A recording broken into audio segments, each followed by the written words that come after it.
Hello my dear teachers, students and friends. कल मैंने आपके साथ एक वीडियो शेयर की थी ट्रेडिंग ब्लॉक्स के ऊपर। अगर आपने अब तक वो वीडियो नहीं देखी तो पहले आप वो देख लीजिए। और आज मैं आपके साथ कुछ 2023 नेट के क्वेश्चंस लेके आई हूँ कॉमर्स पेपर से। तो अगर आप पहली बार मेरे चैनल पर आ रहे हैं तो मैं सबको रिक्वेस्ट करती हूँ कि जब भी आप कोई भी सेशन किसी का भी सुनते हैं पढ़ाई के लिए स्पेशली, तो आप उसके नोट्स बना लीजिए। क्योंकि क्या होता है ना, हम अगर बहुत सारे सोर्सेज रेफर करते हैं और ऑल थैंक्स टू डिजिटलाइजेशन, या मैं बोलूँ घर बैठे बैठे हमारी पढ़ाई पढ़ाई हो रही है, तो हम बहुत सारे चैनल्स बहुत सारे वीडियोस देखते हैं। मुझे उसके लिए भी कहना है कि जो भी आप देखते हो, जिसका भी वीडियो आपको पसंद आ रहा है, या जैसे आप मेरे चैनल के साथ जुड़े हुए, तो आप एक डायरी ले लीजिए और उसमें एक रेगुलर बता कंसिस्टेंसी मेंटेन करने के लिए आपने कौन से टॉपिक को पढ़ा और उसमें हमने क्या कवर किया, कौन से क्वेश्चंस है। और जैसे कल मैंने अपनी वीडियो में बोला था, अगर आप ट्रेडिंग ब्लॉक्स पढ़ रहे हैं तो इंश्योर कीजिए कि ट्रेडिंग ब्लॉक्स की डेफिनेशन से लेके ट्रेडिंग ब्लॉक्स क्या रहते हैं, ये कौन से टॉपिक के अंडर आते हैं, कौन से सब्जेक्ट के अंदर आते हैं, ये सब अगर आप पूरा कर लेंगे तो आपको लगेगा आपका एक 20% सिलेबस उस टॉपिक का खत्म हो गया। ठीक है। और मैं हमेशा सबको बोलती हूँ, keep your syllabus handy. Ensure that you have downloaded the syllabus only from the UGC website. And whenever you sit for the syllabus, ensure that you know the topic name, you know from where to read. आजकल के ज़माने में information मिलना बहुत बहुत बहुत आसान हो गया है। बट उस इंफॉर्मेशन से मैं बोलूँगी मीनिंगफुल एक्सट्रैक्शन एक्सट्रैक्शन करना बहुत जरूरी है। ठीक है, कि क्या पढ़ना है, कैसे पढ़ना है। अब मैं आपके पास अदर 1000 रिसोर्सेज भी शेयर कर दूं, बट उसमें से मुझे कितना लिमिटेड पढ़ के और उन्हीं में से मैं कैसे क्वालिफाई हो जाऊं, ये सब हमें पढ़ते पढ़ते ही समझ आता है। ठीक है। तो आप अगर मेरे चैनल से अब तक जुड़े नहीं है तो मेरे चैनल को लाइक शेयर और सब्सक्राइब कर सकते हैं। तो आज हम ये यूनिट देख लेते हैं। तो in continuation to my earlier video, today I'll discuss a few questions which are related to trading blocks and they are from unit number 1 of commerce. अगर आपको यूनिट का नाम नहीं पता है तो इसका मतलब आपने अब तक पढ़ाई शुरू ही नहीं की है। ठीक है। तो ये बिजनेस एनवायरनमेंट है और इंटरनेशनल बिजनेस। तो क्वेश्चन देख लेते हैं, रीजनल इकोनॉमिक इंटीग्रेशन। अब जब ये क्वेश्चन आया है तो सबसे पहले अगर मुझे रीजनल इकोनॉमिक इंटीग्रेशन का मतलब ही नहीं पता तो मैंने पढ़ाई ही नहीं की है। ठीक है। और ये क्वेश्चन कहाँ से आ रहा है? अगर मैं बोलूँ अंडर ग्रेजुएट में हम इसको एक्सपोर्ट मार्केटिंग में पढ़ते हैं। अगर मास्टर्स में अगर आपने पढ़ना है इंटरनेशनल बिजनेस या फिर इंटरनेशनल मार्केटिंग, ग्लो इकोनॉमिक्स भी इंटरनेशनल वाला। ठीक है। उसके डिफरेंट नेम से हर जैसे अपग्रेडेशन होता है सिलेबस, टॉपिक का नाम चेंज हो जाता है। तो ये हमारे पास रीजनल इकोनॉमिक इंटीग्रेशन का ही टॉपिक है, trading blocks. Regional economic integration is an attempt to achieve economic gains from the free flow of trade. Now, what is free flow of trade? कौन से फ्री ट्रेड अग्रीमेंट है या वो कब sign हुए, ये सब क्वेश्चंस आते हैं। And investment between countries. तो इन्होंने बताया रीजनल इकोनॉमिक इंटीग्रेशन क्या होती है। It is an attempt to achieve economic gains from the free flow of trade and investment between countries. तो जो कंट्रीज ने पार्टनरशिप कर लिया, ग्रुप्स कर लिया, अग्रीमेंट बना लिए, तो उनके बीच के लिए फ्री फ्लो ऑफ ट्रेड है। One such association is NAFTA. NAFTA comprises of the following countries. ठीक है। अभी क्वेश्चन है नाफ्टा। ठीक है। अभी नाफ्टा अगर किसी को फुल फॉर्म नहीं पता, वो कब स्टैब्लिश्ड हुआ या वो अभी एग्जिस्टेंस में है कि नहीं, तो ये भी जानना जरूरी है। तो यहाँ पर करेक्ट आंसर क्या है? अगर आपको पता भी है तो आपको 2 मार्क्स मिल गए। बट हम कहाँ पर गलती करते हैं? हम इसके आगे का पढ़ते ही नहीं है। ठीक है। अब इसके आगे का मतलब आइए थोड़ा सा पढ़ लेते हैं। पहले सबसे पहले full form, the North American free trade agreement was a treaty. Treaty मतलब agreement between Canada, Mexico and US. तो यहाँ पर हम जा सकते हैं। तो कनाडा, यूएसए और मैक्सिको ऑप्शन नंबर 1 में है। तो ऑप्शन 1 आपका करेक्ट आंसर है। तो यहाँ पर नाफ्ता का फुल फॉर्म हमें पता होना चाहिए। North American free trade agreement एक ट्रीटी अग्रीमेंट थी जो साइन की गई थी कनाडा, मैक्सिको एंड यूएस ने। दैट एलिमिनेटेड मतलब जो रिमूव करता है, निकाल देता है most tariff between the countries. वो कंट्रीज होना चाहिए। और टैरिफ्स का मतलब क्या होता है, नॉन टैरिफ बैरियर्स क्या है, टैक्सेशन है क्या वो, तो ये सारी चीजें हमको पढ़। तो अगर आज आप मैं आपको टैरिफ्स के बारे नहीं पढ़ा रही हूँ तो आपकी ड्यूटी, आप जब नोट्स बना रहे हो आप उसमें देखिए टैरिफ्स। और जब आप टैरिफ्स पढ़ते हैं वो कौन सी हेडिंग के अंदर आता है और टैरिफ्स के साथ नॉन टैरिफ बैरियर्स क्या होते हैं, ये भी पढ़ना जरूर। Now this is the main thing, NAFTA was replaced by USMCA। तो इसका मतलब है United States Mexico Canada agreement. तो अगर आप अंडर ग्रेजुएट या पोस्ट ग्रेजुएट की बुक्स पढ़ रहे हैं और वहां पर अब तक नाफ्टा रिप्लेस नहीं हुआ है या उन्होंने नाफ्टा को अपग्रेड नहीं किया है, तो आपको जानना जरूरी है कि हमें अपडेटेड सिलेबस पढ़ना है। इसलिए मैं कहती हूँ कहाँ से पढ़ना है और किससे पढ़ना है, ये भी बहुत इंपॉर्टेंट है। अगर आप अपडेटेड नोट्स नहीं पढ़ रहे, आपको पता नहीं है, तो आपके 2 मार्क्स तो नुकसान में हो रहे हैं। ठीक है। तो नाफ्टा भी नहीं है एग्जिस्टेंस में। जुलाई 1 2020 ड्यूरिंग कोविड नाफ्टा का रिप्लेसमेंट हो गया था। उसका फुल फॉर्म है United States Mexico Canada agreement, तो यूएसएमसीए। ठीक है, ये मैंने कहाँ से सोर्स लिया वो भी दे देती हूँ।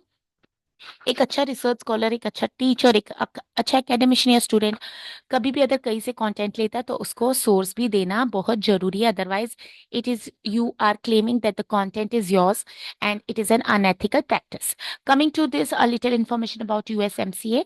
On July 1 2020 the United States Mexico and Canada, तो तीनों कंट्रीज के नाम कब आया, जुलाई 1 2020। ये सारी चीजें अगर आप डायरी में नोट डाउन कर रहे हैं, डेट्स, कंट्रीज, तो आप याद रखिए। कुछ चीजें सिर्फ रेपिटेशन से याद होती है, आप 10 बार किसी को पढ़ा दीजिए, हो जाएगा। ठीक है, तो US Mexico and Canada 1 July 2020 updated NAFTA, तो नाफ्टा अब जा चुका है to create the new USMCA. The USMCA is mutually beneficial, mutually मतलब जो भी कंट्रीज है उन तीनों को बेनिफिट है for North American workers, farmers, ranchers and businesses. It creates a more balanced environment. अब ये किसके लिए काम कर रहा है? बैलेंस्ड एनवायरमेंट मतलब बेनिफिट दे रहा है for trade, support high paying jobs for American and grow the North American economy. तो ये किसके लिए balanced environment? For trade, balanced environment create कर रहा है ट्रेड के लिए, हाई पेइंग जॉब्स के लिए American and grow the North American economy. तो ये नॉर्थ अमेरिकन को फोकस कर रहा है। अग्रीमेंट की कुछ हाइलाइट्स है, creating a more level playing field for American workers, including improved rules of origin for automobiles, trucks, other products and discipline on currency manipulation. More level playing field मतलब सबको equal opportunities मिलनी चाहिए। ऐसा नहीं है developed other in तीनों में से कोई नेशन है तो सब अपॉर्चुनिटीज उसको मिल रही है। तो they are creating a more levelling field play for American workers.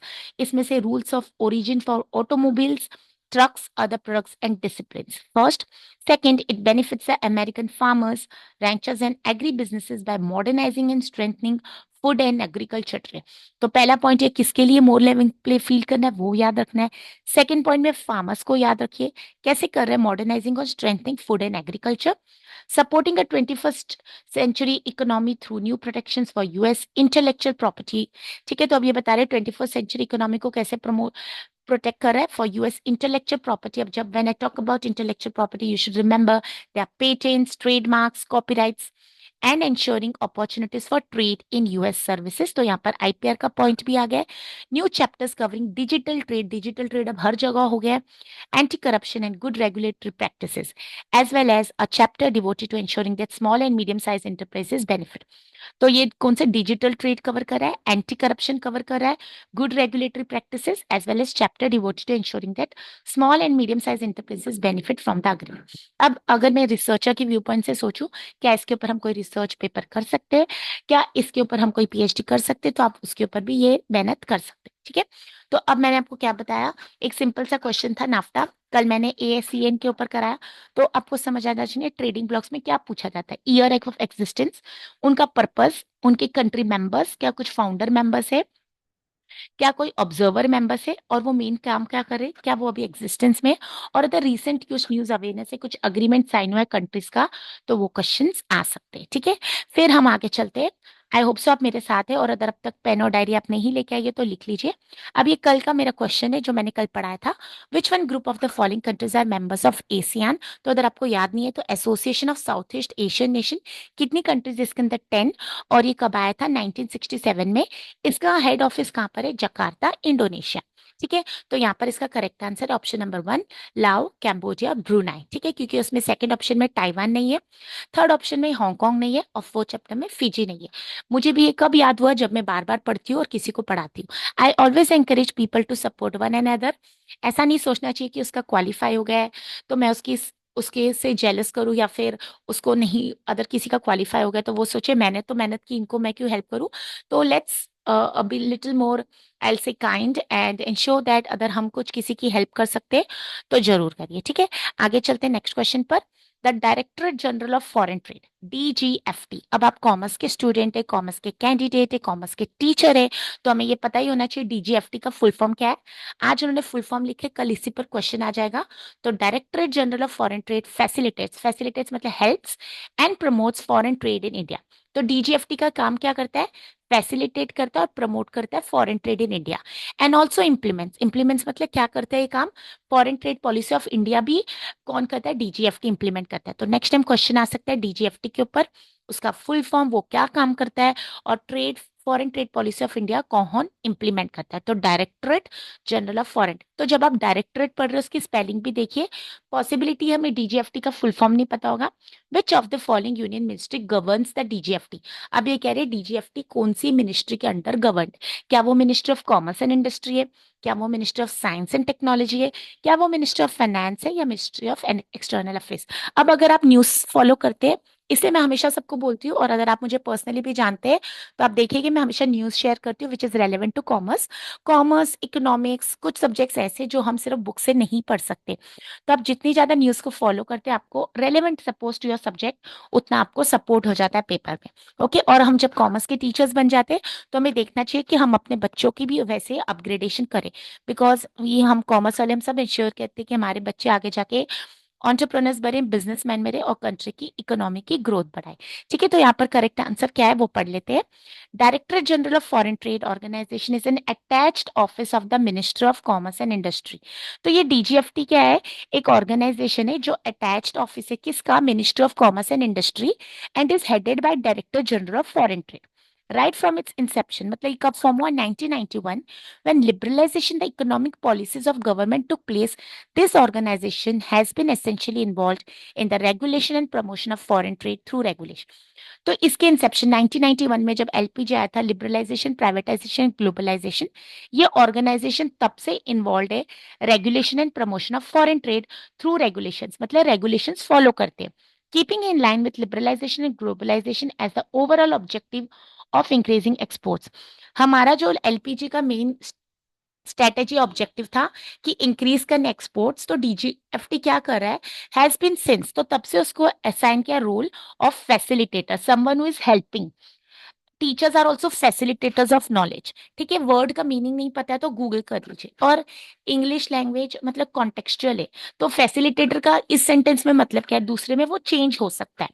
The shift was from prohibition, prohibition मतलब मनाही, and control of import exports to promotion and facilitation of export imports, keeping in view the interest of the society country. तो पहले बहुत सारी prohibition थी, बहुत सारा control किया जाता था, बट यहाँ पर वो prohibition of control of export हटा के बेटर कर दिया to promote and facilitate. So they are trying to promote and facilitate export imports, keeping in view the interest of the economy. तो जो कंट्री के लिए फायदा वो किया जा रहा है।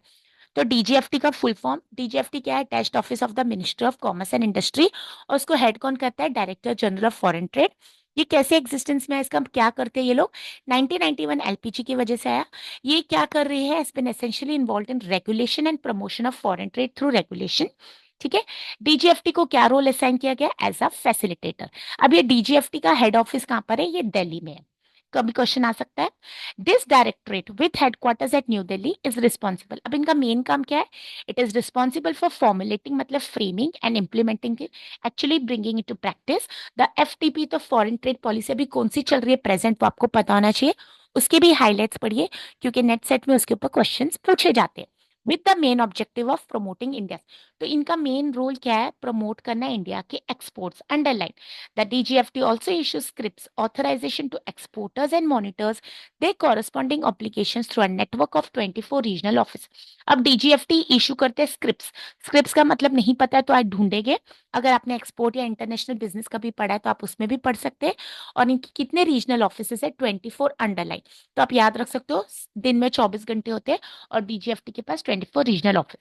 The regional offices are located at Ahmedabad, Bengaluru, Chennai, Coimbatore, Delhi, Ernakulam, Kochi, Guwahati, Hyderabad, Indore, Jaipur, Jammu, Kanpur, Kolkata, Ludhiana, Mumbai, Nagpur, Pune, Rajkot, Srinagar, Surat, Vadodara, Varanasi and Visakhapatnam।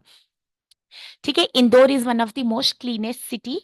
और फिर अगर कोची की आप बात करो तो मेरे ख्याल में उनको इस साल सस्टेनेबल ट्रांसपोर्टेशन का अवार्ड भी मिला है, और सूरत को बेस्ट पब्लिक ट्रांसपोर्ट का भी अवार्ड मिला है। मतलब I am basically working in the area of public transport, तो ये थोड़ी अवेयरनेस में रखती हूँ। तो ऐसे कोई चीजें, कुछ चीजें आपको याद कराए तो वो भी आप लिख सकते हैं। ठीक है, उसको भी आप नोट कर सकते हैं। तो DGFT HQ and many of its regional offices are ISO 9000 2000। इनको भी क्वालिटी सर्टिफाइड आईएसओ। आईएसओ का फुल फॉर्म क्या है वो भी हमारे सिलेबस है। All regional offices provide facilitation to exporters in regard to developments in international trade, that is WTO agreements, rules of origin and anti dumping issues. ठीक है, WTO कब आया, क्यों आया, क्वेश्चंस आ चुके, डब्ल्यूटीओ पर पूरा कॉन्सेप्ट है, अग्रीमेंट्स, उसके रूल्स ऑफ ओरिजिन क्या होता है, एंटी डंपिंग, डंपिंग क्या होती है, to help exporters in their import and export decisions in an international dynamic environment. ठीक है, तो अब आपको समझ आना चाहिए इसका आंसर क्या करेक्ट है। और अगर आपने ढूंढ लिया तो मुझे भी आप मैसेज करके बता सकते हैं। आप रोज इंश्योर कीजिए, जैसे हमारा एग्जाम अभी 1 जनवरी को है, तो hardly we have a few days और आई से ओनली हार्डली 4 वीक्स। तो अगर अपनी 30 डेज की भी स्ट्रेटेजी बनाते हैं और इंश्योर करते हैं कि भले दिसंबर में आप बहुत बिजी होगी, कॉलेज के फेस्ट रहेगा, एनुअल डे रहेगा, तो जो भी आप टाइम निकाले उसको क्वालिटी टाइम पढ़िए। ओके, कोई भी वैकेशन है, आई ऑलवेज से कुछ भी लाइफ में सेक्रीफाइस करना पड़ता है तो उसके लिए कुछ हमें अच्छा रिजल्ट भी मिलता है। ठीक है, आप कोई पार्टी, किसी का बर्थडे, किसी की कोई सेलिब्रेशन, घर का फंक्शन है तो मिस कर रहे, कोशिश कीजिए कि आप उनको बता दीजिए कि हमारे एग्जाम है, या फिर ये आपकी जिम्मेदारी है कि आप कैसे मैनेज करते हैं। But ensure that you are giving quality time to your qualification and ensure that you qualify in the first attempt. मुझे पता है all India competitive exam qualify करना बहुत डिफिकल्ट है, ऐसा भी नहीं है कि बहुत होगा भी नहीं, बट अगर हम मेहनत नहीं करेंगे, सबके तीर तुक्कों से आंसर नहीं बनते। Yes, luck also matters. And मैं हमेशा ये भी बोलती हूँ कि अगर आपको लगता है कि आप इसके लिए सेक्रीफाइस कर सकते हैं, जरूर करिए, क्योंकि जो मजा एक बार क्वालिफाई करने में, वो बार बार हम बोर हो जाते हैं। ठीक है, and there are you higher chances of the syllabus been upgraded the next time. तो जब भी आप पढ़ रहे हैं, अच्छे से पढ़िए, ensure that you cover the topics, अच्छे सोर्सेज से पढ़ रहे। और अगर आप मेरे चैनल से जुड़े तो प्लीज मेरे चैनल को भी शेयर कीजिए, और मेरी बहुत सारी वीडियोस है कॉमर्स और पेपर वन पर, तो आप वो फॉलो कर सकते हैं। फिर हम मिलते हैं नेक्स्ट सेशन में। फॉर्म भर दीजिए, लास्ट डेट की वेट ना कीजिए। And I wish you all happy learning. See you in the next session.